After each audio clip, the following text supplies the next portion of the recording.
ചോദിക്കാൻ അറിയാന്ന് പറയുന്നുണ്ടെ മിഞ്ചൻ ചോദിക്കും എനിക്ക് കുറച്ച് സംസാരിക്കാനുണ്ട്, സമയമുണ്ടോ എന്ന്. അപ്പൊ ജിങ്കു ആണെങ്കിൽ ബ്രേക്ക് എടുത്തിട്ട് മിഞ്ചിന്റെ അടുത്തേക്ക് വരും. അപ്പൊ മിഞ്ചൻ പറയുന്നത് ഇനിയും ചോയുമായിട്ട് മീറ്റ് ചെയ്യരുത്, ഡിസ്റ്റൻസ് കീപ്പ് ചെയ്യണം എന്നാണ്. അപ്പോൾ ജിങ്കോ പറയും നിങ്ങൾ തെറ്റിദ്ധരിച്ചേക്കുവാണ്, ഞങ്ങൾ തമ്മിൽ അങ്ങനത്തെ റിലേഷൻ ഒന്നും ഇല്ല എന്ന് പറയുന്നുണ്ടെ മിഞ്ചിന്റെ കയ്യിൽ ആ ബുക്കുണ്ട്. അപ്പൊ ഈ ബുക്ക് ഓൻ ചോദിക്കുന്നുണ്ടെ ഈ ബുക്ക് പോലും എനിക്ക് സഹിക്കാൻ പറ്റുന്നില്ല എന്ന് പറയും. ഉടനെ ജിങ്കോ പറയും അത് ആ ബുക്ക് മാത്രമാണ്, ഞങ്ങളുടെ സ്റ്റോറിയാണ് എഴുതിയിരിക്കുന്നത് മാത്രമേ ഉള്ളൂ എന്ന് പറയുമ്പോൾ മിഞ്ചൻ പറയുന്നത് അവൾ എൻ്റെ ഫിയാൻസിയാണ്, ഇന്ന് ഞാൻ അവളെ പ്രപ്പോസ് ചെയ്യാനായിട്ട് പോവുകയാണ്, അതുകൊണ്ട് തന്നെ എനിക്കിത് പോലും സഹിക്കാനായിട്ട് പറ്റുന്നില്ല എന്ന് പറയും. അപ്പൊ ജിങ്കോ പറയുന്നത് എനിക്കൊരു കാര്യമേ നിങ്ങളുടെ അടുത്ത് ആവശ്യപ്പെടാനായിട്ടുള്ളൂ, അവളെ ഒരിക്കലും ഒറ്റയ്ക്കാക്കരുത്, അവൾ ഒറ്റയ്ക്കായി പോയി എന്നൊരു തോന്നൽ അവൾക്ക് വരാനായിട്ട് പാടില്ല എന്ന് പറയും. അപ്പൊ മിഞ്ചൻ പറയുന്നത് അത് ഈസി ആണല്ലോ, അത് മാത്രമേ ഉള്ളൂ നിങ്ങൾക്ക് പറയാമെന്ന് പറയും. ചോദിക്കുന്നുണ്ടെ ഉള്ളൂ എന്ന് പറഞ്ഞിട്ട് ഇവൻ തിരിച്ചു പോകും. പക്ഷെ അന്നേരം അവൻ ചിന്തിക്കുന്നത് അത് ചെയ്യാൻ വളരെ ഈസി ആയിട്ടുള്ള ഒരു കാര്യമായിരുന്നു, പക്ഷെ എനിക്കത് അന്ന് ചെയ്യാനായിട്ട് പറ്റിയില്ല. എന്തുകൊണ്ട് എനിക്കന്നത് അറിയത്തില്ലായിരുന്നു. ആ സമയത്തൊക്കെ അവൾ രാത്രിയിലൊക്കെ ജോഗിങ്ങിന് പോകാനായിട്ട് തുടങ്ങി. അപ്പം പോകുന്ന സമയവും ഡിസ്റ്റൻസും എല്ലാം കൂടാനായിട്ട് തുടങ്ങി. അപ്പൊ എന്താണ് ഇങ്ങനെയെന്ന് ഞാൻ ഒരിക്കലും അവളോട് ചോദിച്ചു, പക്ഷെ പ്രത്യേകിച്ച് കാരണമൊന്നും ഇല്ല എന്നാണ് തിരിച്ച് ചോയ് എന്നോട് പറഞ്ഞത് എന്നിങ്ങനെ ഇവൻ ഓർക്കുന്നുണ്ട്. അപ്പം ചോയ് ആണെങ്കിൽ ഇവള് ഒറ്റയ്ക്കാണ്. അപ്പൊ ഇവള് ഒറ്റയ്ക്കാവാതിരിക്കാനായിട്ട് പല കാര്യങ്ങളും ചെയ്യുന്നത് കാണിക്കുന്നുണ്ട്. ജിങ്കോ പക്ഷെ വിചാരിക്കുന്നത് എനിക്ക് അതിന്റെ റീസൺ, ശരിക്കുള്ള റീസൺ കണ്ടെത്താനായിട്ട് പേടിയായിരുന്നു. കാരണം അച്ഛനും അമ്മയും കൂടി വഴക്കുണ്ടായിട്ട് അമ്മ വീട്ടിൽ നിന്ന് പോകുമ്പോൾ എന്നെ വിളിച്ച് ചോദിച്ചു ആരുടെ കൂടെ നിൽക്കാനാണ് നിനക്ക് ഇഷ്ടം എന്ന്. അന്നേരം ഞാൻ അമ്മയുടെ കൂടെ എന്ന് പറയുമ്പോൾ അമ്മയുടെ മുഖം മാറുന്നുണ്ടായിരുന്നു. അമ്മ പ്രതീക്ഷിച്ച ഉത്തരം അതല്ലായിരുന്നു. അപ്പം അങ്ങനെ അച്ഛൻ്റെ കൂടെ ജീവിക്കേണ്ടി വരുന്നതാണ്. ആ ഒരു സമയം ഞാൻ ഒരുപാട് റിഗ്രറ്റ് ചെയ്തിട്ടുണ്ട്. കാരണം ഞാൻ അന്ന് ഒന്നും മിണ്ടാതിരുന്നാൽ മതിയായിരുന്നു. കാരണം ഞാൻ എന്തെങ്കിലും മിണ്ടിയാലും അവിടെ പ്രത്യേകിച്ച് മാറ്റമൊന്നും വരാനായിട്ട് പോകുന്നില്ല. അതിലെൻ്റെ അമ്മയോട് എനിക്ക് നന്ദിയുണ്ട്. കാരണം ഞാൻ എന്തെങ്കിലും പറഞ്ഞാൽ മാറ്റം വരത്തില്ല എന്നുള്ള ഒരു വലിയ വാല്യുബിൾ ആയിട്ടുള്ള ലെസൺ ഞാൻ അന്ന് പഠിക്കുകയാണ് ചെയ്തത്. അതുകൊണ്ട് തന്നെ പല സമയങ്ങളിലും മിണ്ടാതിരിക്കുന്നതാണ്, മൗനം പാലിക്കുന്നതാണ് നല്ലതെന്ന് ഞാൻ അന്നേ പഠിച്ചു. ചോയ് ഈ സമയത്ത് ബസ് സ്റ്റോപ്പിൽ നിന്ന് നിങ്ങളുടെ ലെറ്റർ വായിക്കും. അപ്പൊ അതിൽ എഴുതിയിരിക്കുന്നത് നീ ഇന്ന് പോയിട്ട് 1 മാസമായി, പക്ഷെ ഞാൻ ഇന്നും ആ ദിവസത്തിൽ സ്റ്റക്കായിട്ടിരിക്കുവാണ്. നീ എത്ര ലോൺലി ആയിരുന്നു എന്ന് എനിക്ക് തിരിച്ചറിയാനായിട്ട് പറ്റിയില്ല. നീ പോയതിനു ശേഷമാണ് ഞാനത് മനസ്സിലാക്കുന്നത്. നമ്മളെപ്പോഴും ഒന്നിച്ചാണല്ലോ എന്നായിരുന്നു എൻ്റെ ചിന്ത. പക്ഷെ നീ എത്രമാത്രം ഒറ്റപ്പെട്ടു പോയിട്ടുണ്ടാവും, എത്രമാത്രം ഒറ്റപ്പെടലിൽ വേദനിച്ചിട്ടുണ്ടാവും എന്ന് എനിക്കിപ്പോൾ മനസ്സിലാകുന്നു. എനിക്കതിൽ റിഗ്രറ്റ് ഉണ്ട്. പക്ഷെ ഞാൻ പോകേണ്ട വഴിയെ പോകാനായിട്ട് തീരുമാനിച്ചു. എനിക്കിഷ്ടമുള്ള കാര്യം ചെയ്യാനായിട്ട് തീരുമാനിച്ചു. കാരണം ഞാൻ ഈ വഴിയെ പോവുകയാണെങ്കിൽ അതിൻ്റെ അവസാനം എന്തെങ്കിലും നിന്നെ കണ്ടെത്താൻ പറ്റും, നിന്നെ കണ്ടുമുട്ടാൻ പറ്റും എന്ന് ഞാൻ വിശ്വസിക്കുന്നു എന്നാണ് എഴുതിയിരിക്കുന്നത്. അങ്ങനെ അവൻ നോവൽ എഴുതാനായിട്ട് തുടങ്ങുവാണ്. ഇത് വായിച്ചിട്ട് ഇവള് കരയും. അപ്പോൾ സൈനിങ് ഇവന്റ് ഒക്കെ കഴിയും അപ്പുറത്ത്. അപ്പൊ അവര് വന്നിട്ട് ഇന്നൊരു ഗെറ്റ് ടുഗെദർ ഉണ്ട്, അപ്പം വൈകിട്ട് വരുമല്ലോ എന്ന് ചോദിക്കും. അപ്പം വരാമെന്ന് സമ്മതിക്കും. ചോയ്ഹയുടെ അച്ഛന്റെ പബ്ലിഷിംഗ് കമ്പനി വഴിയാണ് ജിങ്കോയുടെ ബുക്ക് കൊറിയയിൽ പബ്ലിഷ് ചെയ്യുന്നത്. അപ്പം ഇവന്റ് എല്ലാം കഴിയുമ്പോൾ മീറ്റ് ചെയ്യാനായിട്ട് വരും. അപ്പൊ സാറ് നന്നായിട്ട് ജാപ്പനീസ് സംസാരിക്കുന്നുണ്ടല്ലോ എന്ന് ഇവൻ ചോദിക്കുന്നുണ്ട്. ഞാൻ അവിടെയാണ് പഠിച്ചത്, കോളേജൊക്കെ എവിടെയായിരുന്നു, അതിനുശേഷം 5 വർഷം അവിടെ ഒരു കമ്പനിയിൽ വർക്ക് ചെയ്തിട്ടുണ്ടെന്ന് ചോയ്ഹയുടെ അച്ഛൻ പറയും. അപ്പൊ അതുകൊണ്ടാണ് ജാപ്പനീസ് നന്നായിട്ട് പറയുന്നതെന്ന് അവനും മനസ്സിലാവും. ഉടനെ ചോയ്ഹയുടെ അച്ഛൻ പറയുന്നത് എനിക്ക് എപ്പോഴും അറിയായിരുന്നു സ്നേഹത്തിന് ഒരു തുടക്കം ഉണ്ടെന്ന്, പക്ഷെ അതിനൊരു അവസാനമുണ്ടോ എന്ന് എനിക്കറിയത്തില്ലായിരുന്നു. താങ്കളുടെ ബുക്ക് വായിച്ചപ്പോൾ എനിക്ക് അങ്ങനെയാണ് തോന്നിയത്, ശരിക്കും അങ്ങനെയൊന്നുണ്ടോ എന്ന് എനിക്ക് ചിന്തിക്കാനായിട്ട് പറ്റി എന്നൊക്കെ ഇങ്ങനെ സംസാരിക്കും. രണ്ടുപേരും ഫ്രണ്ട്ലി ആയിട്ടാണ് സംസാരിക്കുന്നത്, കാരണം രണ്ടുപേർക്കും അങ്ങോട്ടും ഇങ്ങോട്ടും അറിയത്തൊന്നുമില്ലല്ലോ. എന്നിട്ട് സ്റ്റാഫിനെ മീറ്റ് ചെയ്യാനായിട്ട് ജിങ്കോയെ വിളിച്ചുകൊണ്ട് പോകും ചോയ്ഹയുടെ അച്ഛൻ. അപ്പൊ അവിടെ എല്ലാവരും എക്സൈറ്റഡ് ആണ്. അവർ എന്നിട്ട് ഓട്ടോഗ്രാഫ് കിട്ടുമോ എന്നൊക്കെ ചോദിച്ചിട്ട് എല്ലാവരും ഓട്ടോഗ്രാഫ് ഒക്കെ സൈൻ ചെയ്ത് വാങ്ങിക്കും. അപ്പോൾ ഇവൻ ഇരിക്കുന്നത് ചോയ്ഹയുടെ ഡെസ്കിലാണ്, ടേബിളിലാണ്. അപ്പോൾ അവിടെ നിന്ന് ഇങ്ങനെ നോക്കുമ്പോൾ ഇങ്ങനെ സൈൻ ചെയ്ത് കുറെ കഴിഞ്ഞിട്ട് ഇങ്ങനെ നോക്കുന്നുണ്ടേ ഇവർക്ക് സിഗ്നിഫിക്കൻ്റ് ആയിട്ടുള്ള ആ ഒരു കീ ചെയിൻ അവിടെ കിടക്കുന്നത് കാണും. അപ്പോൾ അവന് സംശയം തോന്നിയിട്ട് ഇന്റർപ്രറ്ററുടെ അടുത്ത് ചോദിക്കും, മിസ് ചോയ് ഇവിടെയാണ് വർക്ക് ചെയ്യുന്നത്, ഇവിടെ ഉണ്ടോ എന്ന് ചോദിക്കുമ്പോഴത്തേക്കിനും ഇപ്പൊ ഓഫീസിലില്ല, പുറത്ത് പോയേക്കുവാണെന്ന് പറയും. ശരിയെന്ന് പറഞ്ഞിട്ട് ഡിന്നറിന് വരുമെന്ന് ചോദിക്കും. ആ വരുമെന്ന് പറഞ്ഞിട്ട് അവരവിടുന്ന് പോകും. അതെല്ലാം കഴിയുമ്പോഴാണ് ഇവള് താഴേന്ന് മുകളിലേക്ക് പോകുന്നത്. അപ്പോൾ അച്ഛൻ ഇറങ്ങി വന്നിട്ട് ചോദിക്കും, ഇപ്പൊ വന്നതേ ഉള്ളൂ, നമ്മള് മിസ്റ്റർ സെസായുമായിട്ട് ഇന്നൊരു ഡിന്നർ ഉണ്ട്, നിനക്ക് അറിയാമല്ലോ, അപ്പൊ അവിടെ വരെ ഒന്ന് വന്നിട്ട് പോകണമെന്ന് പറയും. അപ്പം ഇവള് പറയും എനിക്കിന്ന് മിഞ്ചിനുമായിട്ട് പ്ലാൻ ഉണ്ട്, അതുകൊണ്ട് വരാൻ പറ്റത്തില്ല എന്ന് പറയുമ്പോൾ ഒന്ന് ചോദിച്ചിട്ട് കുറച്ചു നേരം വന്നിട്ടൊന്ന് മുഖം കാണിച്ചിട്ടെങ്കിലും പോകണമെന്ന് അച്ഛൻ പറയും. അപ്പം മിഞ്ചിൻ ഹോസ്പിറ്റലിൽ വരുമ്പോൾ അവനൊരു ട്രെയിനിങ് പ്രോഗ്രാമിനായിട്ട് US പോകാനുള്ള സെലക്ഷൻ ആയി എന്ന് സീനിയർ ഡോക്ടർ അറിയിക്കും. പക്ഷേ ഇവനാണെങ്കിൽ ഉടനെ പറയുന്നത് എനിക്ക് ചോയുടെ അടുത്ത് ചോദിക്കണം എന്നാണ്. അപ്പം മറ്റേ ഡോക്ടർ പറയും ഞാനിത് വെഡിങ് ഗിഫ്റ്റ് ആയിട്ട് തന്നതാണ് ഈ ഒരു ഓപ്പർച്യൂണിറ്റി. ഇപ്പൊ ഡയറക്ടറോട് ഞാൻ ഒരുപാട് പറഞ്ഞിട്ടുണ്ടായിരുന്നു, അപ്പൊ നിനക്ക് പോകാനായിട്ട് താല്പര്യം ഉണ്ടായിരുന്നല്ലോ, അങ്ങനെയാണ് ഞാൻ പറഞ്ഞിട്ട് അപ്ലൈ ചെയ്തിട്ട് നിന്റെ പേര് ആ ലിസ്റ്റിൽ വന്നത്. എന്തായാലും പോകണം, എന്തായാലും അവിടെ പോയിട്ട് ഈ ട്രെയിനിങ് കംപ്ലീറ്റ് ചെയ്ത് കഴിയുമ്പോഴത്തേക്കും നിനക്കൊരു പ്രൊഫസർ ആകാം. അപ്പം ചോയ് ഹേക്ക് ഒരു പ്രൊഫസറുടെ വൈഫ് ആവുന്നത് എന്തായാലും ഇഷ്ടമില്ലാത്ത കാര്യമല്ലല്ലോ. എൻ്റെ വൈഫിന് അത് ഇഷ്ടമായിരുന്നു. പിന്നെ അവിടെ പോയിട്ട് ഒരുപാട് സ്ഥലങ്ങളൊക്കെ കാണാനൊക്കെ പറ്റും. US-ലേക്കല്ലേ, എന്തായാലും ഇഷ്ടപ്പെടും എന്ന് പറയും. അപ്പൊ എന്നാലും എനിക്ക് ചോദിക്കണം, ഞാൻ വൈകുന്നേരത്തിന് മുമ്പ് എൻ്റെ തീരുമാനം അറിയിക്കാന്ന് പറയും. എന്നിട്ട് എല്ലാവരും ഡിന്നറിന് ഒരുമിച്ച് കൂടും. അന്നേരം ചോയ്ഹയുടെ അച്ഛൻ പറയും എൻ്റെ മോള് ജപ്പാനിൽ പഠിച്ചിരുന്നപ്പോൾ അവിടുത്തെ ഒരു ഫേമസ് ടൂറിസ്റ്റ് സ്പോട്ടിനെ പറ്റി പറഞ്ഞിട്ടുണ്ടായിരുന്നു, ഇപ്പോഴും അത് പോപ്പുലർ സ്പോട്ടാണോ എന്നൊക്കെ ഇങ്ങനെ ചോദിക്കും.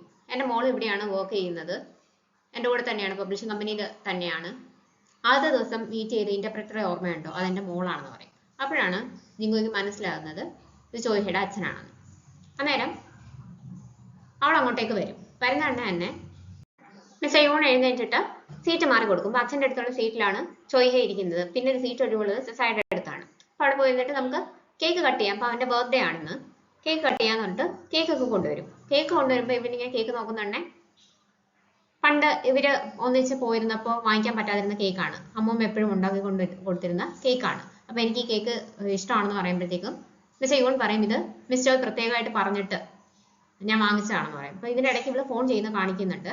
മിസ്റ്റർ യൂണിനെ വിളിച്ചിട്ട് എനിക്കൊരു കാര്യം പറയാനുണ്ട്, ഒരു സഹായം ചെയ്യണമെന്ന് പറയുന്നുണ്ട്. അപ്പം അത് ഈ കേക്ക് വാങ്ങിക്കുന്ന കാര്യമായിരുന്നു. പക്ഷെ ഇവൻ നോക്കുന്നുണ്ടെ അവള് യാതൊരു ഭാവവ്യത്യാസവും ഇല്ലാതെയാണ് ഇരിക്കുന്നത്. ബാക്കി എല്ലാവരും വിഷ് ചെയ്യുമ്പോഴും സന്തോഷമായിട്ട് നോക്കി ചിരിക്കുമ്പോഴെല്ലാം ഇവള് മൈൻഡ് ചെയ്യാതെയാണ് ഇരിക്കുന്നത്. അപ്പൊ കൂട്ടത്തിൽ ഒരാൾ ചോദിക്കും, എന്റെ ക്യൂരിയോസിറ്റി കൊണ്ട് ചോദിക്കുകയാണ്, എന്ത് പറ്റി, അതിലെ ഫീമെയിൽ ലീഡും മെയിൽ ലീഡും തമ്മിലുള്ള കാര്യങ്ങൾ പറഞ്ഞിട്ടുണ്ടല്ലോ, അപ്പൊ അതിന് മോഡലായിട്ട് ഒരു പെൺകുട്ടി ഉണ്ടായിരുന്നെന്ന് പറഞ്ഞല്ലോ, നിങ്ങളുടെ ശരിക്കുള്ള ലൈഫിൽ എന്ത് സംഭവിച്ചു എന്ന് ചോദിക്കുമ്പോൾ ഇവനിങ്ങനെ നോക്കിട്ട് പറയും, ശരിക്കുള്ള ലൈഫിൽ ഹാപ്പി എൻഡിങ് അല്ല, ആ കുട്ടി എത്ര ലോൺലി ആണെന്ന് ഞാൻ റിയലൈസ് ചെയ്യാനായിട്ട് എനിക്ക് പറ്റിയില്ല, അതുകൊണ്ട് എന്നോടൊന്നും പറയാതെ ആ കുട്ടി കൊറിയയിലേക്ക് മടങ്ങിപ്പോകുന്നു എന്ന് പറയും. ഇനി ഒരു ഫ്ലാഷ് ബാക്ക് ആണ്. ഒരു ദിവസം അവളിങ്ങനെ പുറത്ത് പോയിട്ട് തിരിച്ചു വരുമ്പോഴത്തേക്കും അനിയത്തി വിളിക്കും. അപ്പൊ എന്താ പറ്റിയെന്ന് ചോദിക്കുമ്പോൾ അച്ഛൻ്റെ പബ്ലിഷിംഗ് കമ്പനി നഷ്ടത്തിലായി, അച്ഛനെ ഇന്നത്തെ ദിവസം വിളിച്ചിട്ട് കിട്ടിയിട്ടില്ല, എന്താ സംഭവിക്കാൻ പോകുന്നതെന്ന് അറിയത്തില്ല, ഞാൻ ആകെ പേടിച്ചിരിക്കുവാണെന്നൊക്കെ പറഞ്ഞിട്ട് അനിയത്തി വിളിച്ച് പറയുന്നതാണ്. ഇവിടെ അന്നേരം തന്നെ ജിങ്കോയെ വിളിക്കും. രാത്രി ആയിട്ടുണ്ട്, പക്ഷെ ഇവൻ ഇതൊന്നും അറിയുന്നില്ല, അവൾ ഫോൺ വിളിക്കുന്ന ഒന്നും അറിയുന്നില്ല, അവന്റെ ജോലിയിൽ മുഴുകി ഇങ്ങനെ ഇരിക്കുവാണ്.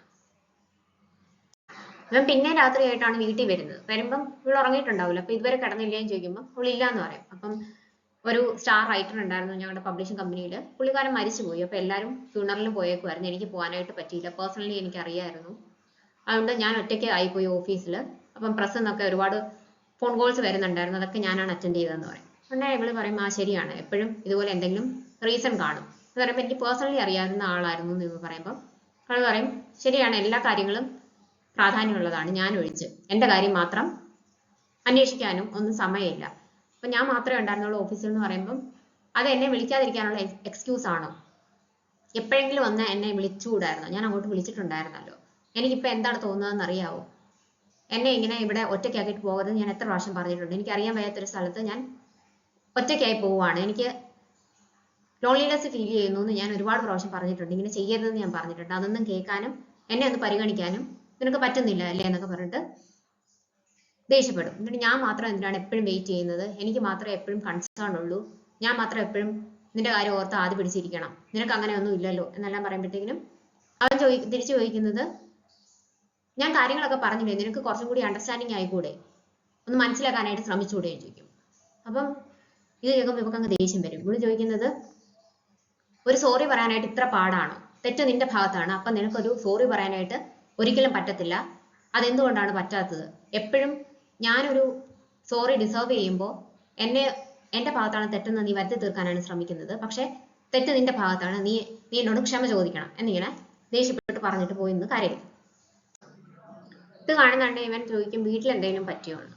അപ്പൊ ഇവള് തിരിഞ്ഞു നിന്നിട്ട് പറയും നമ്മൾ ഇനി ഇങ്ങനെ മുമ്പിലോട്ട് പോയാൽ പറ്റത്തില്ല, നമുക്കെല്ലാം ഇവിടെ വെച്ച് അവസാനിപ്പിക്കാം, എനിക്കിതിങ്ങനെ സഹിച്ച് എൻ്റെ ലൈഫ് ഇങ്ങനെ മുമ്പോട്ട് കൊണ്ടുപോകാനായിട്ട് താല്പര്യമില്ല എന്ന് പറഞ്ഞിട്ട് റൂമിൽ കയറി പോകും.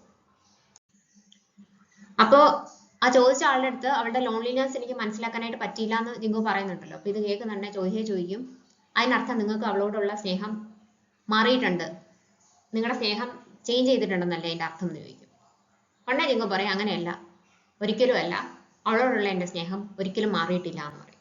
അപ്പൊ ഇത് കേൾക്കുന്നുണ്ട് തന്നെ ഇവള് എഴുന്നേറ്റിട്ട് ശരി എനിക്ക് വേറൊരു സ്ഥലം വരെ പോകാനുണ്ട്, ഞാൻ പോവാണ്, ഇപ്പൊ തന്നെ ലേറ്റ് ആയി എന്ന് അച്ഛനോട് പറഞ്ഞിട്ട് പോകും. ജോഹി അവിടുന്ന് വന്ന് മിഞ്ചിനെ റെസ്റ്റോറൻറ്റിൽ മീറ്റ് ചെയ്യും. അവർ ഡിന്നറിന് വേണ്ടിയിട്ട് മീറ്റ് ചെയ്യാന്ന് പറഞ്ഞിട്ടുണ്ടായിരുന്നല്ലോ. അപ്പൊ എന്താ വേണ്ടതെന്ന് ചോദിക്കുമ്പോൾ മിഞ്ചിന് എന്താണ് ഇഷ്ടം അത് ഓർഡർ ചെയ്യാനായിട്ട് പറയും. ഇപ്പം അവിടെ എന്തെങ്കിലും സംഭവിച്ചോ എന്ന് അവൻ തിരിച്ചു ചോദിക്കും. അപ്പൊ ഇല്ല ഒന്നും പറ്റിയില്ല, എനിക്ക് അങ്ങനെ വിശക്കുന്നില്ല, അപ്പൊ അതുകൊണ്ട് നിനക്ക് എന്താ വേണ്ടതെന്ന് വെച്ചാൽ അത് പറഞ്ഞോളൂ എന്ന് പറയും. അവൻ പറയാം എനിക്ക് ഒരു സന്തോഷ വാർത്ത പറയാനായിട്ടുണ്ട്, US സ്കോളർഷിപ്പ് എനിക്ക് കിട്ടി, അപ്പൊ എനിക്ക് സ്റ്റേറ്റ്സിലോട്ട് പോകാനായിട്ട് പറ്റും, എൻ്റെ കൂടെ നീ സ്റ്റേറ്റ്സിൽ വരുമോ, നമുക്ക് ഒന്നിച്ച് പോയിട്ട് ഒരു പുതിയ ലൈഫ് അവിടെ ഒന്നിച്ച് തുടങ്ങാനായിട്ട് എനിക്ക് ആഗ്രഹമുണ്ട്, നീ അതിന് സമ്മതിക്കുമോ എന്ന് ചോദിക്കും. എന്നിട്ട് റിങ് എടുത്ത് കൊടുത്തിട്ട് അവളെ പ്രപ്പോസ് ചെയ്യും. എനിക്കറിയാം ഇത് കുറച്ച് താമസിച്ചു പോയി, ഇത് നേരത്തെ ഞാൻ ചെയ്യേണ്ടതായിരുന്നു എന്ന് എനിക്കറിയാം, പക്ഷെ ഇപ്പൊ ഇത് നീ അക്സെപ്റ്റ് ചെയ്യുമോ എന്ന് ചോദിക്കും. എന്നെ കല്യാണം കഴിക്കാൻ നിനക്ക് സമ്മതമാണോ? ഒരു കാര്യം ഞാൻ പ്രോമിസ് ചെയ്യാം, ഒരിക്കലും ഞാൻ നിന്നെ ഒറ്റയ്ക്കാക്കിയിട്ട് പോകത്തില്ല, നിനക്ക് ഒറ്റയ്ക്കായി എന്നൊരു ഫീലിംഗ് വരാനായിട്ട് ഞാൻ ഒരിക്കലും സമ്മതിക്കത്തില്ല, അത് എവിടെ ആയിക്കോട്ടെ എന്ത് സാഹചര്യം ആയിക്കോട്ടെ അത് ഞാൻ ഉറപ്പ് തരാം എന്നാണ് പറയുന്നത്. ഇത് കേൾക്കുമ്പം അവൾ കരയും. അപ്പൊ എന്റെ പ്രപ്പോസൽ ഇത്രയും മൂവിങ് ആയിരുന്നോ എന്ന് അവൻ ചോദിക്കുന്നുണ്ടെ അവളുണ്ടെ പറയുന്നത് അതല്ല, ഞാൻ വിചാരിച്ചു ഞാൻ അവനെ മറന്നു എന്ന്, പക്ഷെ അത് അങ്ങനെയല്ല എന്ന് എനിക്ക് മനസ്സിലായി, അതുകൊണ്ട് ഞാൻ നിന്നോട് ക്ഷമ ചോദിക്കുന്നു എന്ന് പറയും. അപ്പൊ മിഞ്ചിന് കാര്യം മനസ്സിലാവും, നീ ജപ്പാനിൽ പോകുന്നതിന് മുമ്പേ ഞാൻ പ്രപ്പോസ് ചെയ്തിരുന്നെങ്കിൽ നമ്മുടെ റിലേഷൻ വേറൊരു രീതിക്കാവുമായിരുന്നോ, ഇന്നത്തെ ഈ അവസ്ഥയിൽ എത്തത്തില്ലായിരുന്നോ എന്ന് ചോദിക്കുന്നുണ്ടെ വീണ്ടും അവൾ പറയും നമ്മൾ അന്ന് ഡേറ്റ് ചെയ്യുമായിരുന്നെങ്കിലും നമ്മൾ കല്യാണം കഴിഞ്ഞിട്ട് കുട്ടികളുണ്ടായിരുന്നെങ്കിൽ പോലും അവിടെ ചെന്നിട്ട് ജിങ്കോയെ കാണുമ്പോൾ എന്തായാലും എൻ്റെ മനസ്സ് മാറുമായിരുന്നു, അതുകൊണ്ട് ഞാനിത് നിന്നോട് തുറന്നു പറയുവാണ്, കാരണം ഞാൻ ഒറ്റയ്ക്കായി പോകുമെന്ന് വിചാരിച്ചിട്ട് നിന്നോട് കള്ളം പറയാനായിട്ട് എനിക്ക് പറ്റത്തില്ല, കാരണം എനിക്ക് നിന്നെ ജെന്യുവിൻലി ഇഷ്ടമാണെന്ന് പറയും. അപ്പോൾ മിഞ്ചിൻ ഉടനെ പറയുന്നത് ആ വാക്ക് ഇത്രയും ക്രൂവലാണെന്ന് എനിക്ക് അറിയത്തില്ലായിരുന്നു എന്നിങ്ങനെ പറയുമ്പോഴത്തേക്കും അവൾ പക്ഷെ കരഞ്ഞുകൊണ്ട് എനിക്ക് പോകണം, ഇനി ഇവിടെ നിൽക്കാൻ പറ്റത്തില്ല എന്ന് പറഞ്ഞ് എഴുന്നേറ്റങ്ങ് പോകും. തിരിച്ചു വരുമ്പോൾ അവൾ ഓർക്കുവാണ് മിഞ്ചിൻ പ്രപ്പോസ് ചെയ്തപ്പോൾ എനിക്ക് ആദ്യം തോന്നിയത് ഞാൻ എന്നോട് തന്നെ ഇനി കള്ളം പറയാൻ പാടില്ല, കാരണം ആ നിമിഷം എൻ്റെ മനസ്സിലേക്ക് വന്നത് 5 വർഷങ്ങൾക്ക് ശേഷം കണ്ട ജിങ്കോയുടെ മുഖമാണ്, ഞങ്ങളുടെ ബന്ധം കാരണം വേദന അനുഭവിക്കുന്നവൻ്റെ മുഖമാണ്, ഞങ്ങളുടെ ബന്ധം മനോഹരമായിരുന്നു, പക്ഷേ പ്രോപ്പറായിട്ടുള്ളൊരു ഗുഡ് ബൈ പോലും പറയാൻ പറ്റാതെയാണ് ഞങ്ങൾ തമ്മിൽ പിരിഞ്ഞത്, ആ വേദന അവൻ്റെ മുഖത്തുണ്ടായിരുന്നു കണ്ടപ്പോഴെല്ലാം, അത് കണ്ടില്ലെന്ന് നടിക്കാനായിട്ട് എനിക്ക് പറ്റത്തില്ലായിരുന്നു എന്നാണ്. അവിടെ എന്നിട്ട് മിസ്റ്റർ യൂണിനെ വിളിക്കും. ഞങ്ങളുടെ ഡിന്നർ കഴിഞ്ഞോ എന്ന് ചോദിക്കുന്നുണ്ടെ മിസ്റ്റർ സെസായ ഭയങ്കര ടയർഡായിട്ട് തോന്നി, അതുകൊണ്ട് നേരത്തെ ഞങ്ങൾ റാപ്പപ്പ് ചെയ്തു, എന്നിട്ട് കൊണ്ടുവന്ന് തിരിച്ച് സ്റ്റേ ചെയ്യുന്ന സ്ഥലത്ത് വിട്ടിട്ടാണ് പോകുന്നതെന്ന് പറയും. അപ്പോൾ നിങ്ങൾ നേരെ അവനെ അന്വേഷിച്ച് ആ സ്റ്റേ ചെയ്യുന്ന ഹോട്ടലിലേക്ക് ചെല്ലും. ഒരു ബൊക്കെയൊക്കെ വാങ്ങിച്ചിട്ടാണ് ചെല്ലുന്നത്. ചെന്നിട്ട് അവിടെ റൂം നമ്പർ പറഞ്ഞു തരാമോ എന്ന് ചോദിക്കുന്നുണ്ട്. അവർ പറയും ഗസ്റ്റിന്റെ ഒന്നും റൂം നമ്പർ പറഞ്ഞു തരാനായിട്ട് പറ്റത്തില്ല, അത് ഡിസ്ക്ലോസ് ചെയ്യാനായിട്ട് പാടില്ല എന്ന് പറഞ്ഞിട്ട് ഇവള് തിരിഞ്ഞു നടക്കാൻ തുടങ്ങുന്നുണ്ട്. ഇവളുടെ കയ്യിൽ ഇതൊക്കെ കാണുന്നുണ്ട്. അപ്പം കൂടി തിരിച്ച് വിളിച്ചിട്ട് പറയും റൂം നമ്പർ പറഞ്ഞു തരാൻ പറ്റത്തില്ല, പക്ഷെ കുറച്ച് മുമ്പേ ഫസ്റ്റ് ഫ്ലോറിലുള്ള ബാറിലേക്ക് പോകുന്നത് കണ്ടു എന്ന് പറയും. അപ്പൊ ഇവള് നന്ദി പറഞ്ഞിട്ട് അവിടേക്ക് ചെല്ലും. അവിടെ ചെല്ലുമ്പോൾ കാണുന്നത് മിസ് കനയുടെ കൂടെ സംസാരിച്ച് ചിരിച്ചിരിക്കുന്ന ജിങ്കോയാണ്. അത് കാണുന്നുണ്ടെ അവൾക്ക് നിരാശ തോന്നും. അപ്പൊ കന ഇവനോട് പ്രത്യേകമായിട്ട് ചോദിക്കും, ഞാൻ നേരത്തെ ജപ്പാനിലേക്ക് തിരിച്ചു പോവുകയാണ്, അതുകൊണ്ട് നമുക്ക് ഒന്നിച്ച് കോഫി കുടിച്ചിട്ട് പിരിയാമോ എന്ന് ചോദിച്ചിട്ടാണ് ഇവർ രണ്ടുപേരും കൂടി മീറ്റ് ചെയ്യുന്നത്. അപ്പൊ ഇവനെ കാണുന്നുണ്ടെ ചോദിക്കുന്നത് എന്നെ ഒരു വ്യക്തി എന്ന നിലയിൽ എങ്ങനെയാണ് കണ്ടിരുന്നത് ജിങ്കോ, ഞാൻ ക്യൂരിയസ് ആയിട്ട് ചോദിക്കുവാണെന്ന് പറയും. അപ്പൊ എനിക്കറിയാവുന്ന കന നല്ല കോൺഫിഡന്റ് ആണ്, അവളുടെ മനസ്സിൽ എന്താണെന്ന് വെച്ചാൽ അത് സത്യസന്ധമായിട്ട് തുറന്നു പറയുകയും ചെയ്യുമായിരുന്നു എന്നെങ്കിലും പറയും. അപ്പോൾ മിസ് കന പറയുന്നത് ഞാനെങ്കിൽ ആ പഴയ ഞാനായിട്ട് തിരിച്ചു പോകാനായിട്ട് തുടങ്ങുകയാണ്, കാരണം കുറച്ച് നാളായിട്ട് ഞാനല്ലായിരുന്നു, സ്നേഹം പിടിച്ച് വാങ്ങിക്കാൻ പറ്റത്തില്ല എന്ന് എനിക്ക് മനസ്സിലായി, അത് പക്ഷെ മനസ്സിലാക്കി എടുക്കാനായിട്ട് കുറച്ച് നാളെടുത്തു, ഞാൻ അങ്ങനെയൊക്കെ പറഞ്ഞു കഴിഞ്ഞതിന് ശേഷം എൻ്റെ കൂടെ വർക്ക് ചെയ്യുന്നത് അൺകംഫർട്ടബിൾ ആയിട്ട് തോന്നിയിരുന്നു എന്ന് ചോദിക്കുമ്പോൾ അവൻ കുറച്ച് എന്നിങ്ങനെ പറയും. അപ്പൊ ഇങ്ങനെ ചിരിച്ചിട്ട് നോക്കുമ്പോഴാണ് ചോയ്ഹ അവിടെ വന്ന് നിൽക്കുന്നതും ഇവരെ നോക്കിയിട്ട് തിരിച്ചു പോകുന്നതും കാണുന്നത്. അപ്പൊ ആ കുട്ടിക്കും ഇന്ന് നിന്റെ പിറന്നാളായിരുന്നു എന്ന് അറിയായിരുന്നു അല്ലേ എന്നിങ്ങനെ നിങ്ങളുടെ അടുത്ത് ചോദിക്കും. അപ്പൊ ആർക്കെന്ന് ചോദിക്കുന്നുണ്ടെ നീ ഇപ്പോഴും ഇഷ്ടപ്പെടുന്ന ആ പെൺകുട്ടി എന്ന് പറയും. ഇവനുടനെ ഇത് കേൾക്കുന്നുണ്ടെ ചോയ്ഹ അവിടെ വന്നിട്ടുണ്ടെന്ന് മനസ്സിലാക്കിയിട്ട് അവിടെ നോക്കി പോകും. അപ്പൊ ഇവിടെ താഴെ വന്നിട്ട് വിചാരിക്കുന്നത് എന്റെ മനസ്സിലുള്ള കാര്യങ്ങൾ അവനോട് പറയണമെന്ന് തീരുമാനിച്ചിട്ടാണ് ഞാൻ വന്നത്, സ്നേഹം എന്താണെന്ന് എനിക്ക് മനസ്സിലാക്കി തന്നതിനും എന്നോട് എന്നും നന്നായിട്ട് മാത്രം പെരുമാറിയതിനും എനിക്ക് നന്ദി പറയണമായിരുന്നു, പിന്നെ അവനോട് എപ്പോഴും ഞാൻ പരാതി പറഞ്ഞുകൊണ്ടിരുന്നതിന് ക്ഷമ ചോദിക്കണമായിരുന്നു. അതിനൊക്കെ വേണ്ടിയിട്ടാണ് ഞാൻ ഇന്ന് ഇവിടെ വന്നത്.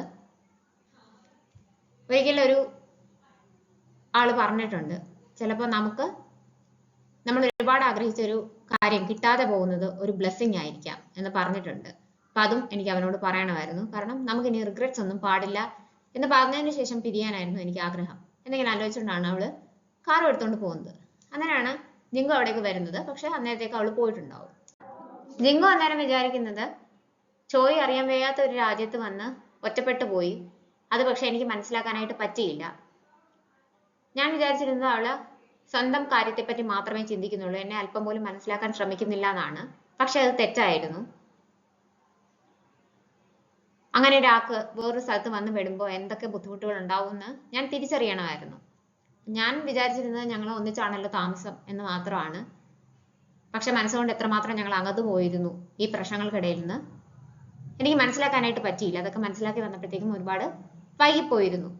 അപ്പൊ അതെല്ലാം എന്റെ തെറ്റാണ്, ഞാനത് നേരത്തെ റിയലൈസ് ചെയ്യണമായിരുന്നു എന്നാണ് അവൻ ചിന്തിക്കുന്നത്. പിറ്റേ ദിവസം മീറ്റ് ചെയ്യുമ്പോൾ കന ജിങ്കോടുത്ത് ചോദിക്കും എന്ത് ചെയ്യാനാണ് പ്ലാൻ എന്ന് ചോദിക്കുമ്പോൾ എനിക്കറിയില്ല, ഇനി പ്രത്യേകിച്ച് ഒന്നും ചെയ്യാനായിട്ട് പറ്റത്തില്ലല്ലോ എന്ന് അവൻ തിരിച്ചു ചോദിക്കും. അപ്പൊ കന പറയും നീ അധികം സംസാരിക്കത്തില്ലായിരിക്കും, പക്ഷെ മിസ് ചോയുടെ അടുത്ത് നീ ചെന്നിട്ട് നിനക്ക് എങ്ങനെയാണ് ഫീൽ ചെയ്യുന്നതെന്ന് അവളുടെ മുഖത്ത് നോക്കി കണ്ണുകളിൽ നോക്കി സംസാരിക്കണം. അപ്പം എന്താണ് നിന്റെ മനസ്സിലുള്ളതെന്ന് സത്യസന്ധമായിട്ട് പറയുകയാണെങ്കിൽ ആ കുട്ടിക്ക് അത് മനസ്സിലാക്കാനായിട്ട് പറ്റും. നീ ഹാപ്പി ആയിട്ടിരിക്കണം, ഓൾ ദി ബെസ്റ്റ് ഒക്കെ പറഞ്ഞിട്ട് കന എവിടെ നിന്ന് പോകും. പിറ്റേ ദിവസം വെച്ചാൽ യൂൺ ചോയ്ഹയുടെ അടുത്ത് ചോദിക്കും ഇന്ന് മിസ്റ്റർ സെസായയുടെ ലാസ്റ്റ് ഇന്റർവ്യൂ ആണ്, വരുന്നുണ്ടോ എന്ന് ചോദിക്കുമ്പോൾ ഇല്ല എന്ന് പറയും. പണ്ടേ നാളെ എയർപോർട്ടിലേക്ക് പോകാനായിട്ട് കൂടെ ആരും ചെല്ലണ്ടെന്നാണ് പറഞ്ഞേക്കുന്നതെന്ന് പറയുമ്പോൾ അവള് ശരിയെന്ന് പറഞ്ഞിട്ട് പോകും. എന്നിട്ട് പിറ്റേ ദിവസം ഇന്റർവ്യൂവിന് പോകുമ്പോൾ മിസ്റ്റർ യൂണിന്റെ അടുത്ത് അവൻ ഇങ്ങനെ ചോദിക്കും ഓഫീസിന്റെ അടുത്തല്ലേ ഇന്റർവ്യൂ വെന്യൂ, അപ്പം ഓഫീസിലേക്ക് ഒന്ന് കയറിയിട്ട് പോകാമോ, എനിക്ക് എല്ലാവരെയും പേഴ്സണലി ഒന്ന് കണ്ട് നന്ദി പറയാനാണെന്ന് പറയും. അങ്ങനെ ഇവർ ഓഫീസിൽ ഇറങ്ങും. അപ്പോൾ അവിടെ ചോയ് ഉണ്ടാവൂല. അപ്പൊ അവനത് ചോയെ പ്രതീക്ഷിച്ചിട്ടാണ് അവിടെ ചെല്ലുന്നത്. അപ്പൊ എല്ലായിടത്തും താങ്ക്സ് ഒക്കെ പറഞ്ഞിട്ട് ഇങ്ങനെ അവളുടെ സീറ്റിലേക്ക് നോക്കുമ്പോൾ ഇന്റർപ്രറ്റർക്ക് കാര്യം മനസ്സിലാവും. അപ്പം മിസ് ചോയ് ഇന്നിവിടെ ഇല്ല, പുറത്തേക്ക് പോയേക്കാണെന്ന് പറയും. അപ്പൊ അവനിങ്ങനെ ചെന്ന് നോക്കിയിട്ട് അവളുടെ ടേബിളിൽ ഇവരുടെ പണ്ടത്തെ ആ കീ ചെയിൻ, അവളുടെ കയ്യിലുണ്ടായിരുന്ന കീ ചെയിൻ അവിടെ ഇപ്പോഴും സൂക്ഷിച്ചു വെച്ചിട്ടുണ്ടെന്ന് അവൻ കണ്ടിട്ടുണ്ടായിരുന്നു. അപ്പൊ അവന്റെ കയ്യിലുണ്ടായിരുന്ന കീ ചെയിൻ കൂടി അവൻ അവിടെ വെച്ചിട്ട് തിരിച്ചു പോരും. അവളത് കഴിയുമ്പോഴാണ് ഓഫീസിലേക്ക് വരുന്നത്. കീ ചെയിൻ കാണുന്ന തന്നെ മനസ്സിലാവും അവനവിടെ വന്നിട്ടുണ്ടായിരുന്നു എന്ന്. അത് കഴിയുമ്പോഴാണ് അവള്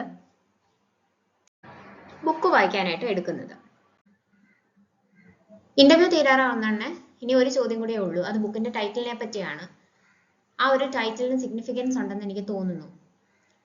വാട്ട് കംസ് ആഫ്റ്റർ ലവ്, എന്തായിരിക്കാം ഒരു ബന്ധത്തിന് ശേഷം വരുന്നത്. തീർച്ചയായും അത് റിഗ്രറ്റും ലോൺലിനെസ്സും ഒക്കെ ഉണ്ടാവും. പക്ഷെ അതിനപ്പുറം ഒരു എഴുത്തുകാരൻ എന്ന നിലയിൽ താങ്കൾക്ക് എന്താണ് തോന്നുന്നതെന്ന് ചോദിക്കുമ്പോൾ ജിങ്കോ പറയുന്നത് തീർച്ചയായിട്ടും ഒരു ബന്ധം അവസാനിച്ചു കഴിയുമ്പോഴാണ് സ്നേഹം എന്താണെന്ന് നമുക്ക് മനസ്സിലാവുന്നത്.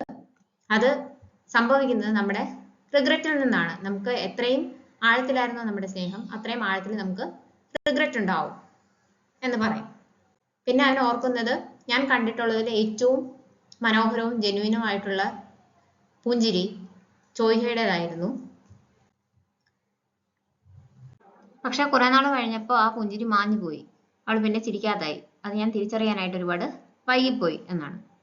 ഇന്റർവ്യൂ ഒക്കെ കഴിഞ്ഞിട്ട് തിരിച്ച് താമസിക്കുന്ന സ്ഥലത്തേക്ക് കൊണ്ടുവിട്ട് കഴിയുമ്പോൾ വീണ്ടും ചോയ്ഹയുടെ കോൺടാക്ട് ഇൻഫർമേഷൻ കിട്ടുമോ എന്ന് ചോദിക്കും. അപ്പൊ അവർ മെസ്സേജ് അയച്ച് തരാന്ന് പറഞ്ഞിട്ട് മെസ്സേജ് അയച്ചു കൊടുക്കും. അവനത് നമ്പർ സേവ് ചെയ്യും. എന്നിട്ട് വിളിക്കണോ വേണ്ടയോ എന്നൊക്കെ ഇങ്ങനെ ആലോചിച്ചുകൊണ്ട് നിൽക്കുമ്പോഴത്തേക്കും ചോയ് ഇവനെ ഇങ്ങോട്ടേക്ക് വിളിക്കും. അപ്പൊ എന്താ കാര്യം എന്ന് ഇങ്ങനെ ചോദിക്കുമ്പോൾ എനിക്ക് നന്ദി പറയാനുണ്ടായിരുന്നു, ഞാൻ ബുക്ക് വായിച്ചു, അപ്പൊ അതിന് വേണ്ടിയിട്ടാണ് വിളിച്ചതെന്ന് പറയാം. എന്നെ ഒന്ന് കാണാൻ പറ്റുമോ എന്ന് ജിങ്കു ചോദിക്കും. അപ്പോൾ നാളെ ഞാൻ വരാനായിട്ട് പറ്റത്തില്ല, എനിക്ക് വേറെ ആവശ്യമുണ്ട്, അതുകൊണ്ട് ഞാൻ എയർപോർട്ടിലേക്ക് വരത്തില്ല എന്ന് പറയും. അപ്പം പറയും എനിക്ക് എന്തെങ്കിലും മിസ്അണ്ടർസ്റ്റാൻഡിങ് ഉണ്ടെങ്കിൽ അത് തിരുത്തണം എന്നുണ്ട്, കനയെ ഞാൻ ഡേറ്റ് ചെയ്യുമല്ല, എൻ്റെ എഡിറ്ററിങ് ചാർജ് ആയിരുന്നു, അതുകൊണ്ട് പ്രൊഫഷണലി ഉള്ള ആവശ്യത്തിന് വേണ്ടിയിട്ട് കൂടെ വന്നതാണ്, അല്ലാതെ ഞങ്ങൾ തമ്മിൽ അങ്ങനെ ഒരു റിലേഷൻ ഇല്ല എന്ന് പറയും. എന്നിട്ട് വീണ്ടും ചോദിക്കും മീറ്റ് ചെയ്യാൻ പറ്റുമോ എന്ന്.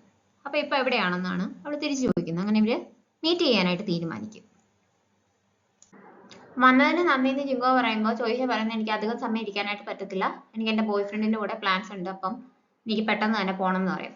അപ്പം ഞാൻ കണ്ടായിരുന്നു, നല്ലൊരു ആളാണ് എന്ന് പറയുമ്പോൾ അവൾ അതേന്ന് പറയും. അപ്പോൾ ഇന്നലെ പ്രപ്പോസ് ചെയ്യാൻ പോവുകയാണെന്ന് എന്നോട് പറഞ്ഞായിരുന്നു എന്ന് പറയുമ്പോൾ അവൾ പറയും ആ പ്രപ്പോസ് ചെയ്തായിരുന്നു, അത് നല്ലതായിരുന്നു എന്ന് പറയും. അണ്ണ ജിങ്കോ പറയും എനിക്ക് എവിടെ തുടങ്ങണം, എന്ത് പറഞ്ഞു തുടങ്ങണം എന്ന് അറിയത്തില്ല. നമുക്ക് ഇടയിൽ എന്തെങ്കിലും മിസ്അണ്ടർസ്റ്റാൻഡിങ് ഉണ്ടെങ്കിൽ അത് നമുക്കത് പറഞ്ഞു തീർക്കണമെന്ന് പറയുന്നുണ്ട്. ചോദിക്കുക പറയും നമുക്കിടയിൽ അങ്ങനെ ക്ലിയർ ചെയ്യത്തക്ക തെറ്റിദ്ധാരണകളൊന്നുമില്ല. എനിക്ക് നിന്നോട് നന്ദി പറയണമായിരുന്നു അന്ന് എന്നെ സ്നേഹിച്ചതിനും നമ്മൾ ഒരുമിച്ച് പങ്കിട്ട ആ നിമിഷങ്ങൾക്കും എനിക്ക് നന്ദി പറയണമായിരുന്നു. അതിനാണ് ഞാൻ വിളിച്ചത്. പിന്നെ എന്തെങ്കിലും കാണുവാണെങ്കിൽ എനിക്ക് 2-3 കാര്യങ്ങൾ ചോദിക്കണമെന്നുണ്ടായിരുന്നു. ഞാൻ അന്ന് കരഞ്ഞപ്പോൾ എന്തുകൊണ്ട് എന്നെ ഒറ്റയ്ക്കാക്കിയിട്ട് പോയി, എന്തുകൊണ്ട് ഞാൻ പോന്നപ്പോൾ തടഞ്ഞില്ല, എന്തുകൊണ്ട് എന്നെ കണ്ടുപിടിക്കാനായിട്ട് പിന്നീട് ശ്രമിച്ചില്ല എന്നൊക്കെ എനിക്ക് ചോദിക്കണമെന്നുണ്ടായിരുന്നു. പക്ഷെ ആ ബുക്ക് വായിച്ചു കഴിഞ്ഞപ്പോൾ എനിക്ക് അതിനുള്ള ഉത്തരങ്ങളെല്ലാം കിട്ടിക്കഴിഞ്ഞു. കാരണം നമ്മൾ ഒരുമിച്ച് സ്പെൻഡ് ചെയ്ത ആ സമയം അതാണ് ഏറ്റവും വാല്യുബിൾ എന്ന് എനിക്ക് മനസ്സിലായി. നമ്മളുടെ ആ സമയം ആയിരുന്നു ഏറ്റവും വലിയ ബ്ലെസ്സിങ്. അപ്പം അന്ന് എന്നെ അങ്ങനെ സ്നേഹിച്ചതിന് നന്ദിയുണ്ടെന്ന് പറയും. അപ്പോൾ ജിങ്കോ പറയും അന്ന് നീ ഒറ്റയ്ക്കായി പോയി എന്ന് എനിക്ക് തിരിച്ചറിയാനായിട്ട് പറ്റിയില്ല.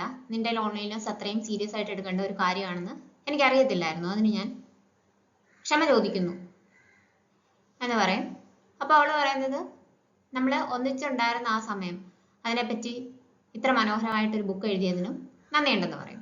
അപ്പോൾ ബുക്ക് വായിച്ചതിന് ഇവൻ തിരിച്ചും നന്ദി പറയും. ഉടനെ തന്നെ അവൾ എഴുന്നേറ്റിട്ട് എനിക്കിപ്പോൾ ആ സമയം ഞാൻ പോവാന്ന് പറയും. ഇപ്പൊ ഇത്ര പെട്ടെന്ന് ചോദിക്കുമ്പോൾ അതേന്ന് പറയും. നമ്മൾ നടന്ന് കഴിയുമ്പോൾ പെട്ടെന്ന് പുറകെ വിളിച്ചിട്ട് ജിങ്കോ പറയും നീ എന്നെ ഹാപ്പി ആയിട്ടിരിക്കുന്നു എനിക്ക് പ്രോമിസ് തരാനായിട്ട് പറയും. അപ്പൊ അവള് ശരി നീ അതുപോലെ ഹാപ്പി ആയിട്ടിരിക്കണം എന്ന് പറഞ്ഞിട്ട് പോവും. അപ്പം ജിങ്കോയ്ക്ക് നല്ല വിഷമം ഉണ്ടെന്ന് കാണുമ്പോൾ തന്നെ മനസ്സിലാവും. പക്ഷെ അവള് നല്ല ധൈര്യത്തിൽ ചിരിച്ചിട്ടാണ് പോകുന്നത്. പക്ഷെ കാറിൽ ചെന്ന് നിന്നിട്ട് അവൾ പൊട്ടിക്കരയും. ഇനി ഒരു ഫ്ലാഷ് ബാക്ക് ആയിട്ട് കാണിക്കുന്നത് ചോയ്ഹെ അച്ഛൻ്റെ ഫസ്റ്റ് ലവിനെ മീറ്റ് ചെയ്തപ്പോൾ രണ്ടുപേരും കൂടെ സംസാരിച്ചതാണ്. അപ്പൊ ഇവള് ആ ലേഡി എടുത്ത് ചോദിക്കുന്നുണ്ട് എൻ്റെ അച്ഛനോട് ദേഷ്യമുണ്ടോ, ഗ്രാൻഡ് ഫാദർ ഒപ്പോസ് ചെയ്തത് കൊണ്ടാണ് നിങ്ങൾക്ക് ഒന്നിക്കാൻ പറ്റാത്തതെന്ന് ഞാൻ കേട്ടിട്ടുണ്ട് എന്നിങ്ങനെ ചോദിക്കുമ്പോൾ അവർ പറയുന്നത് ഒരിക്കലും ഇല്ല, എനിക്ക് നന്ദിയേ ഉള്ളൂ. കാരണം എനിക്കറിയാൻ വയ്യാത്ത ഒരു സ്ഥലത്ത് വരാനായിട്ട് നിന്റെ അച്ഛൻ എന്നോട് പറഞ്ഞില്ല, അതിനെന്നെ നിർബന്ധിച്ചില്ല. ഞാൻ കൊറിയയിൽ വന്നിരുന്നെങ്കിൽ എനിക്ക് നിന്റെ അച്ഛനെ മാത്രമേ അറിയത്തുള്ളായിരുന്നു. അപ്പം നീ അറിയാൻ വയ്യാത്ത സ്ഥലത്ത് ഞാൻ വേറെ ആരെയും പരിചയമില്ലാതെ ഒറ്റപ്പെട്ടു പോയേനെ. അതുകൊണ്ട് എനിക്കതിൽ ദേഷ്യമൊന്നുമില്ല എന്ന് പറയും. എന്നിട്ട് ഇവിടെ ഇങ്ങനെ നോക്കിയിട്ട് നിങ്ങൾ രണ്ടുപേരും പക്ഷെ ഒന്നിക്കണം എന്നാണ് എൻ്റെ ആഗ്രഹം എന്ന് പറയും. അന്നേരം അവൾ ഇങ്ങനെ പറയുന്നത് സഫലമാകാതെ പോകുന്ന ബന്ധത്തെക്കുറിച്ച് ആലോചിക്കുമ്പോൾ എനിക്ക് പേടിയാണെന്നാണ്. പക്ഷെ അവർ പറഞ്ഞു കൊടുക്കും അങ്ങനെയൊന്നും ചിന്തിക്കരുത്, യൂസ്ലെസ് ലവ് എന്ന് പറഞ്ഞിട്ട് ഒന്നില്ല. പ്രണയം എങ്ങനെയായാലും അത് മനോഹരമാണ്, അത് അനുഭവിക്കാൻ പറ്റുന്നത് തന്നെ മനോഹരമായിട്ടുള്ളൊരു കാര്യമാണ്. അത് എനിക്ക് ഒരുപാട് വർഷങ്ങൾ കഴിഞ്ഞതിന് ശേഷമാണ് മനസ്സിലാക്കാനായിട്ട് പറ്റിയത് എന്നിങ്ങനെ പറഞ്ഞു കൊടുക്കും. ജിങ്കോ ചെക്കൗട്ട് ചെയ്യാനായിട്ട് റിസപ്ഷനിൽ വരുമ്പോൾ അവിടുത്തെ ഒരു സ്റ്റാഫ് വന്നിട്ട് അവനൊരു ബൊക്കെ കൊടുത്തിട്ട് പറയും ഇത് സാറിന് തരാൻ വേണ്ടിയിട്ടായിരുന്നു, പക്ഷെ ഞങ്ങൾ തെറ്റിയിട്ട് വേറൊരു കസ്റ്റമറിന് കൊടുത്തു പോയി എന്ന് പറഞ്ഞിട്ട് കൊടുക്കും. അതിന്റെ കൂട്ടത്തിൽ ഒരു കാർഡും ഉണ്ടായിരുന്നു. അത് ഇവൻ തിരിച്ച് ടാക്സിയിൽ പോകുമ്പോഴാണ് വായിക്കുന്നത്. അപ്പൊ അത് ചോയ്ഹയുടെ കാർഡായിരുന്നു. ബർത്ത്ഡേ വിഷ് ചെയ്തിട്ടുണ്ടായിരുന്നു. പിന്നെ അന്ന് ഡിന്നറിന്റെ സമയത്ത് പെട്ടെന്ന് തന്നെ എഴുന്നേറ്റ് പോകുന്നതിന് ക്ഷമയും ചോദിച്ചിട്ടുണ്ടായിരുന്നു. ചോയ്ഹെ അതുപോലെ ജോഗിങ്ങിനായിട്ട് ലേക്ക് സൈഡിലേക്ക് പോകും. അപ്പൊ ഫ്ലൈറ്റ് പോകുന്ന കാണുന്നുണ്ടെ ജിങ്കോ പോയെന്ന് ഉറപ്പിക്കും. എന്നിട്ട് ഇങ്ങനെ ഫ്രണ്ടിലേക്ക് പോകുന്നുണ്ടെ അവളുടെ സൈഡിൽ ആരോ ഓടി വരുന്നതായിട്ട് തോന്നും. നോക്കുന്നുണ്ടെ അത് ജിങ്കോ ആയിരിക്കും.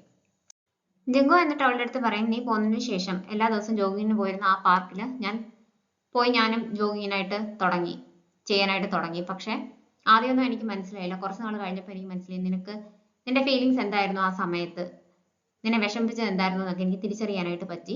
അപ്പൊ എന്റെ തെറ്റാണ്, ആ തെറ്റ് ഞാനൊന്ന് മനസ്സിലാക്കാനായിട്ട് വൈകിപ്പോയി എന്ന് പറയും. അപ്പോൾ ചോയ്ഹെ പറയും അവിടുന്ന് തിരിച്ചു പോയതിനു ശേഷം എനിക്ക് നിന്റെ നോവൽ പറയുന്ന കൂട്ട് കുറെ നാളത്തേക്കൊന്നും ചെയ്യാനായിട്ട് പറ്റുന്നില്ലായിരുന്നു. പക്ഷെ കുറച്ച് കഴിഞ്ഞപ്പോൾ ഞാൻ മനസ്സിലാക്കി അപ്രിഷിയേറ്റ് ചെയ്യേണ്ട കാര്യങ്ങൾ ഞാൻ ഒരിക്കലും അപ്രിഷിയേറ്റ് ചെയ്തിരുന്നില്ല. ഞാൻ എപ്പോഴും പരാതി പറയുകയാണ് ചെയ്തിരുന്നത്. നിനക്കും അത് ബുദ്ധിമുട്ടുണ്ടാക്കിയിരുന്നിരിക്കും, അത് ഞാൻ തിരിച്ചറിഞ്ഞില്ല എന്ന് പറയും. അങ്ങനെ രണ്ടുപേരും അവരുടെ നല്ല ക്വാളിറ്റീസ് അങ്ങോട്ടും ഇങ്ങോട്ടും അപ്രിഷിയേറ്റ് ചെയ്യുകയും അവരുടെ തെറ്റുകൾ മനസ്സിലാക്കി അത് അക്സെപ്റ്റ് ചെയ്യുകയും ചെയ്യുന്നുണ്ട്. അങ്ങനെ രണ്ടുപേരും പറയാനുള്ളതെല്ലാം പരസ്പരം പറഞ്ഞ് അവരുടെ റിലേഷൻ വീണ്ടും തുടങ്ങുന്നതായിട്ട് കാണിച്ചുകൊണ്ടാണ് ഡ്രാമ അവസാനിക്കുന്നത്.